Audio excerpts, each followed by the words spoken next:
Olá, este é mais um programa Diálogos da UNB-TV. Nesta edição temos a visita do professor Davi Sanches Rubio, da Universidade de Sevilha, professor de Filosofia do Direito e de Direitos Humanos, que está num programa de visita ao Brasil, já em vários institutos, universidades e cidades, e que nesta semana veio ao UNB para participar da Semana Universitária, num programa de reflexão sobre a teoria crítica dos direitos humanos, organizado pelo NEP, o Núcleo de Estudos para a Paz e Direitos Humanos, e pelo Programa de Pós-Graduação em Direitos Humanos do CEAM. Feita a sua conferência, hoje estamos aqui para uma conversa, levando em conta a trajetória do professor, suas pesquisas, sua visão de contemporaneidade sobre o tema da teoria do direito e dos direitos humanos. Em conversa com ele, eu sou o professor José Geraldo, aqui da Faculdade de Direito da UNB, e também do Programa de Mestrado em Direitos Humanos e Cidadania. Professor Davi, seja muito bem-vindo à nossa universidade. Sei que é a primeira vez que vem a Brasília, embora seja já um contínuo visitante do nosso país em várias cidades, né? Muito obrigado. E a sua fala no programa da Semana Universitária foi muito bem recebida pelos alunos da pós-graduação, mas motivou também estudantes da graduação. Foi realmente um grande evento e queríamos conversar um pouco sobre algumas das suas preocupações. Eu vejo aqui, por alguns dos livros que pude recolher da sua contribuição, incluindo uma edição em português do Fazendo e Desfazendo Direitos Humanos, mas também livros que dão conta do seu percurso desde a filosofia jurídica da libertação até essa sua visão reconstrutiva de repensar os direitos humanos, de la anestesia à la sinestesia. Como é que se coloca essa questão do repensar, fazer e refazer?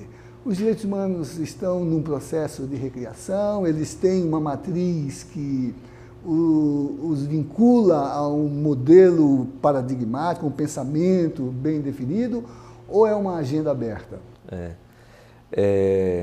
Eu tenho um apaixonamento por América Latina, não? E aprendi aqui, da teoria crítica latino-americana, o pensamento da libertação, que quando falamos de direitos humanos, lo fundamental es cómo se hacen, no lo que se dicen sobre ellos. Lo que se dice, la teoría tiene que ser un acompañamiento. Entonces, lo que tenemos que percibir muchas veces es que nuestro imaginario se preocupa más por la teoría y se despreocupa por la práctica. Entonces, hay que intentar repensar, reinventar, reolhar la forma de interpretar los derechos humanos, percibiendo que son las razones humanas en todos los lugares los que realmente dan conteúdo a aquello que llamamos derechos humanos. Na sua conferência, mas também pela leitura de seus livros, eu tenho observado que certamente há uma atenção ao caráter institucionalizado dos direitos humanos, as declarações, as convenções, as pautas jurídicas dos ordenamentos dos diferentes países, mas na sua abordagem eu noto uma singularidade, que é levar em conta um antecedente e um consequente a esse processo. Um antecedente que diz respeito aos processos de reconhecimento, luta por afirmação de direitos, né? E um consequente que é a questão da sensibilidade do social para se abrir a temas novos, a realizações ainda fora do contexto de declaração ou de positivação. Como é que nós poderíamos figurar isso, talvez pelo ângulo do violatório, pós-violatório? Como é essa dimensão pré e pós-positivação?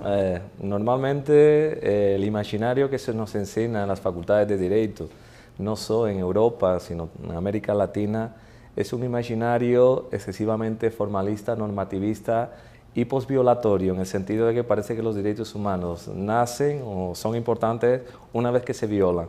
Una vez que se violan, pues se implementan y se desenvuelven los mecanismos de garantía que normalmente es el Estado quien tiene la responsabilidad de garantir, bien a través del legislativo, ejecutivo, principalmente judiciario, ¿no? Eso provoca, en cierta forma, una cultura delegativa de la gente. Y yo acho que lo que caracteriza al ser humano es que tenga capacidad de dotar de sentido a su propia realidad en todas las esferas, en todos los lugares, que no tengas que delegar en determinadas personas o instituciones esa capacidad de significar y nominar. Proyectado a los derechos humanos es una forma de reivindicar que los derechos humanos también tienen una dimensión previa a la violación. Para que no sean violados tienen que ser reconocidos, y para que tengan que ser reconocidos la gente tiene que percibir una sensibilidad por la importancia de comportarse con el otro con respeto, solidaridad, de fraternidad y tratarlo como sujeto, y percibiendo que su forma de relacionarse y de agir también construye y hace derechos humanos. No precisamos solo de las normas jurídicas y de las instituciones estatales para construir una realidad donde la gente se reconoce unos a otros con dignidad desde sus propias particularidades y diferencias. Hay que quebrar ese imaginario excesivamente post-violatorio, excesivamente formal y normativista, ¿no? Y por eso es muy importante recuperar la dimensión del hacer. Los derechos humanos no se tienen, se hacen, y si se tienen es porque se hacen. Si no hacemos nada para que sean realidad, al final siempre vamos a irresponsabilizarnos o a dejar en determinadas instituciones el reconocimiento de algo que es propio de la contingencia y la propia politicidad del ser humano. É muito bom ouvir isso. Sabe que aqui em Brasília, na UNB, há alguns anos, tanto aqui na Faculdade de Direito quanto no Núcleo de Estudos para a Paz e Direitos Humanos, nós desenvolvemos um projeto um pouco nessa linha, que é chamado de Direito Achado na Rua, que leva em conta a dimensão protagonista dos sujeitos coletivos, sociais, em atividade pré-legislativa e em interlocução com as institucionalidades. Esse olhar do direito achado na rua leva em conta exatamente essa dimensão de que uma percentagem muito pequena do jurídico está no positivado. O direito é vivo, ele é produzido espontaneamente na sociedade. Claro que tem que ter parâmetros de legitimação. E agora, de algum modo, isso que teoricamente e também com pesquisas, estamos falando há tanto tempo, com referência em marcos teóricos, como o da sua própria contribuição, agora estamos vendo, não só no Brasil, mas no mundo todo, a rua ser revista nesse sentido de lugar de manifestação, lugar de reivindicação social, lugar, portanto, de criação de direitos. Como constata este fenômeno que não é só latino-americano, é quase global. Na Espanha temos visto também manifestações importantes nesse sentido, né? Como vê essa questão e como representa nesse processo o imaginário dos direitos humanos como um elemento legitimador e de reconhecimento do protagonismo das ruas? Yo acho que uno de los defectos de la cultura occidental y desde la lógica del poder, ¿no?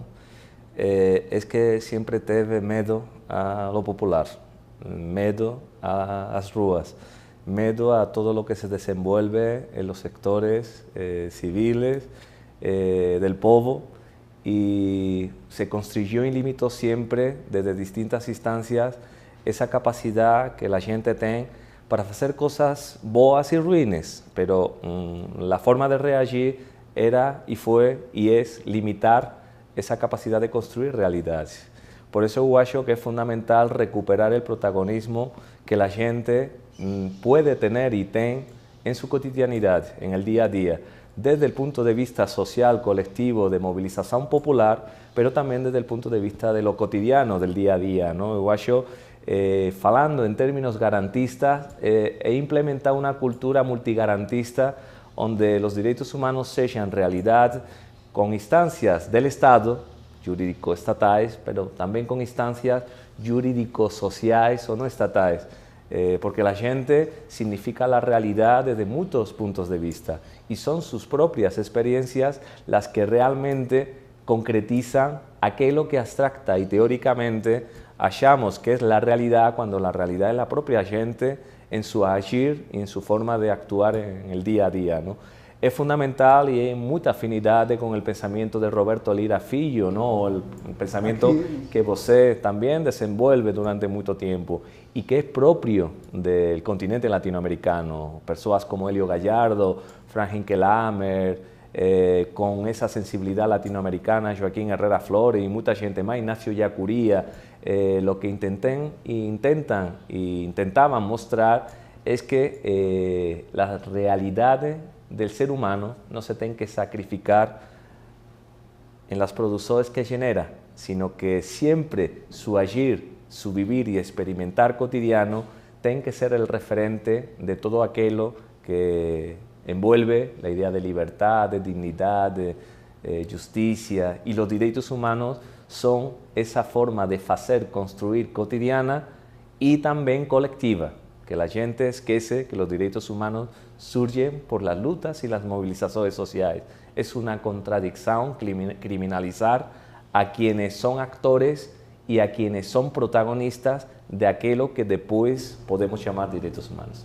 Muito importante circunscrever esse processo a essas duas dimensões tensionadas, que no contexto do atual ficam difíceis de serem percebidas, a não ser por uma disponibilidade de reconhecimento político. A vocação de tentar criminalizar o protesto, quando, na verdade, o que diz é de que na origem de todo direito está uma ação de interpelação e, às vezes, até fazendo a crítica dos ordenamentos vigentes.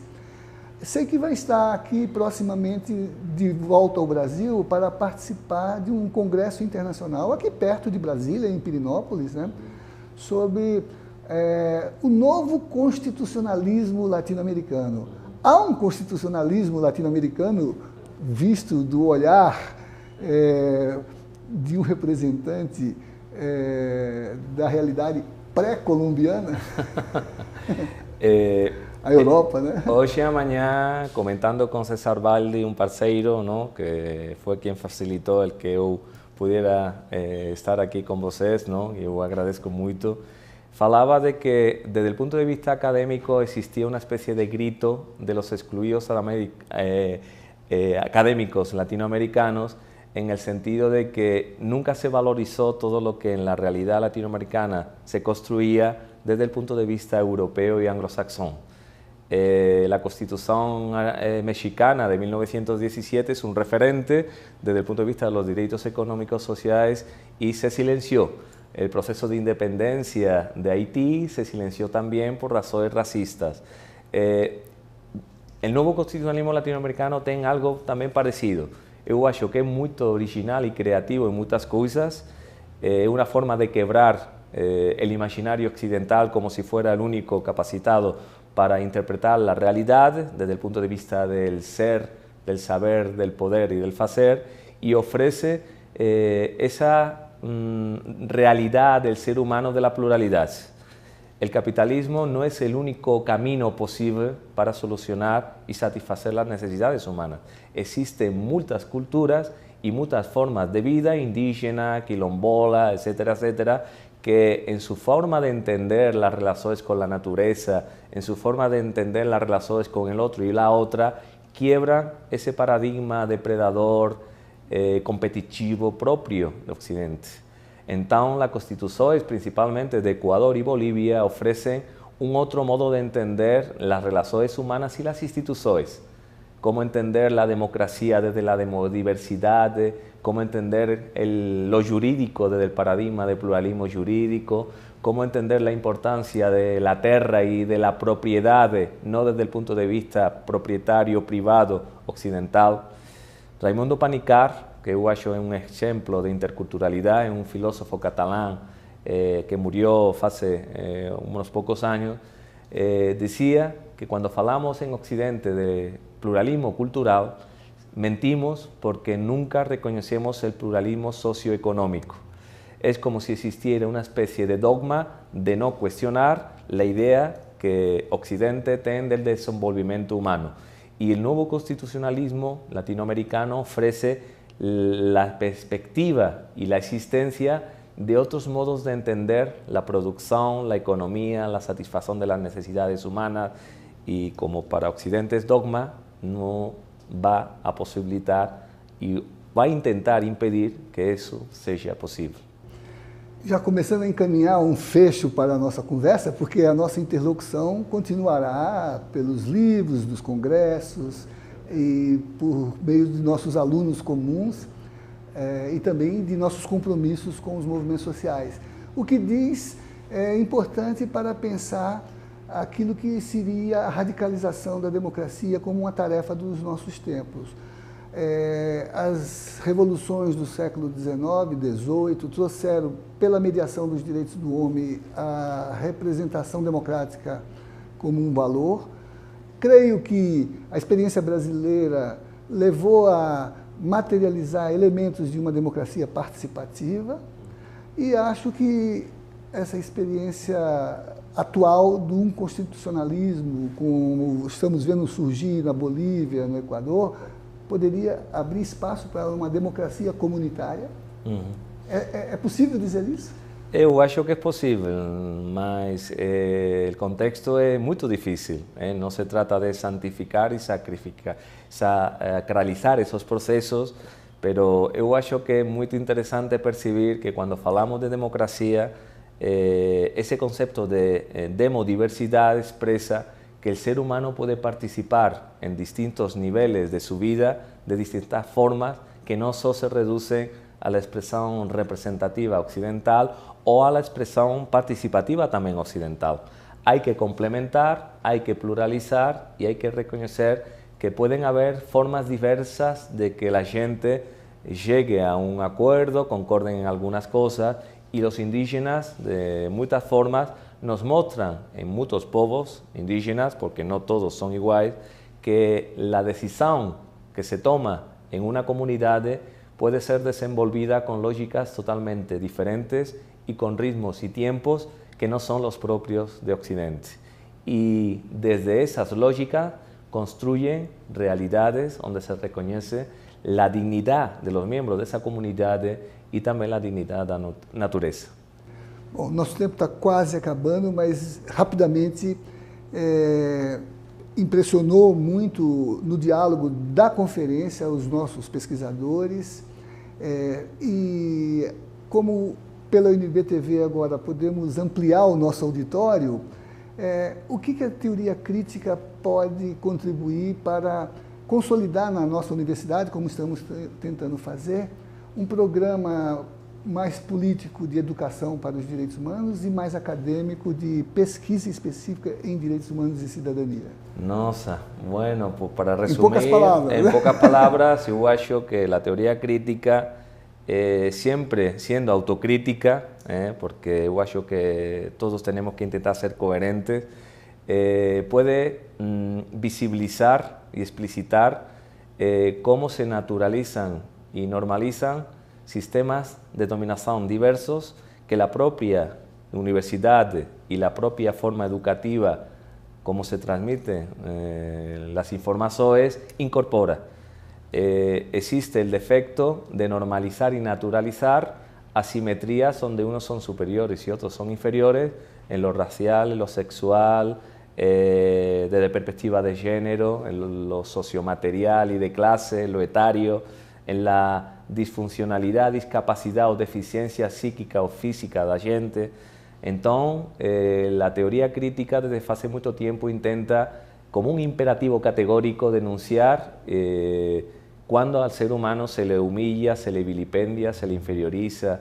Y yo acho que eso tiene que estar presente no solo en las escuelas, en la universidad y los proyectos de pesquisa, sino en la cotidianidad de la gente en todo tiempo y en todo lugar, ¿no? Es por resumir.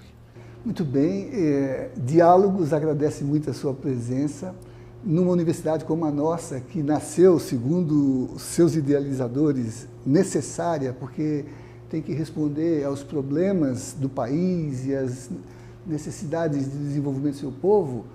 Discutir esses temas é também lhe apontar um horizonte de que, além de necessária, ela deve ser emancipatória. Muito obrigado, professor Davi. Muito obrigado a você e uma honra. A sua presença entre nós foi marcante. De coração, obrigado a vocês.